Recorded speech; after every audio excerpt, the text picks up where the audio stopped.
Hi there, this is Cora and Sarah, and today we are going to tell you guys a little bit about the Intra-Act reading strategy. So what is Intra-Act? Intra-Act is a reading comprehension strategy that allows students to articulate their opinions while interacting with a text selection. It allows students to learn the process of valuing, and that lets them respond actively with personal opinions based upon a text. So students who participate in a valuing process are actually more likely to read critically. The first step of the Intra-Act process is comprehension. This step should take about 7 to 10 minutes depending on the number of students in each group and the length of the text selection. To begin Intra-Act, the teacher introduces the text. Students can make predictions based off prior knowledge and the title of the selection about what the content might include. After students have read the text selection, the teacher will divide students into groups of 4 to 6 and will allow each group to designate a team leader to begin the comprehension phase. Here, the team leader will summarize the text selection. Other group members may add to that summary if they have left anything important out. The next phase is relating. This should take around 7 to 10 minutes as well. The relation phase is the time for each group member to state their personal reactions or opinions on the text selection. Relating normally occurs naturally when in a discussion after the summarization of the text, but if it doesn't, it's the team leader's responsibility to segue the conversation. It's also the duty of the team leader to be sure everyone's opinion is heard. They can do this by asking questions such as, Sarah, what was your reaction to the text?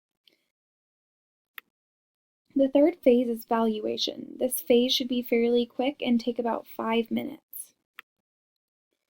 In the valuation phase, game sheets such as the one above are distributed by the teacher or the team leader. Each game sheet will have 4 value statements on them that will reflect opinions that individuals may form based upon the reading. Students will fill out the game sheet by first listing their name and the names of the group members. After this, students note their own reactions to the value statements by circling A for agree or D for disagree. Next, students will predict how their peers will react to the value statements by circling A or D under their names as well.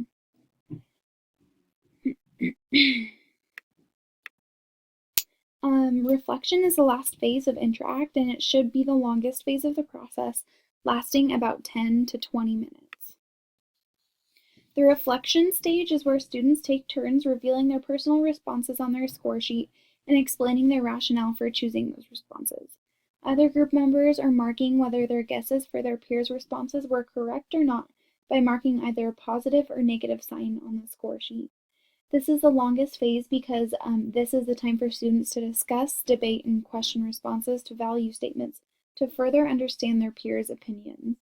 During this phase, the students are acting independently from the teacher, and the teacher's only role is to roam the room or take note of students' responses.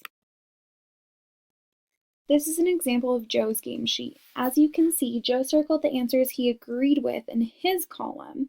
It doesn't have his predictions for his peers' answers, but it does show whether his predictions were right by indicating either a positive for correct or a negative for incorrect. Let's go through this process together. For this demonstration, we will use Aesop's fable, The Ant and the Grasshopper.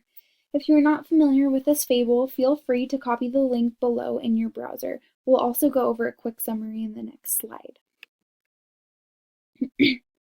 So before reading the fable, the teacher would introduce the text selection and ask students to make predictions about what the ant and the grasshopper might be about.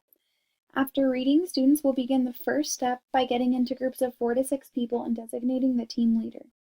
The team leader would start off by summarizing the story by saying something like, so what I understood from the text is that there was a grasshopper who wasn't getting ready and saving food for the winter. Instead, he was just playing his fiddle. When he realized he was hungry and had no food, he asked the ants if he could have some food, and they said no. The second phase would begin when students state their opinions on this story. Maybe one student would say, I don't think that's right. Maybe he learned his lesson. The ants should help him out so he doesn't starve. In this phase, students would take turns sharing their opinions and viewpoints from the reading. For the third step, the teacher would hand out the game sheets and students would mark how they feel about the value statements and predict how their peers will respond. The last phase, students would reveal their reactions to the value statements and discuss why others may have thought differently. This is an example of what the completed game sheet might look like for the ant and the grasshopper Intra-Act. As you can see, based on my score sheet, most of my predictions were correct, with a few exceptions. In this scenario, after all my peers have revealed their reactions to their value statements, I might say, "Katie, I'm surprised that you think food for the winter is not more important than playing the fiddle. Why is that?" This would create further discussion about the value statements and allow students to formulate and communicate their opinions. Intra-Act can be useful for both expository and narrative texts. Anything that has multiple viewpoints or differing values is a great text selection to use with Intra-Act. Thank you guys for listening, and if you have any more questions, feel free to contact either Sarah or I.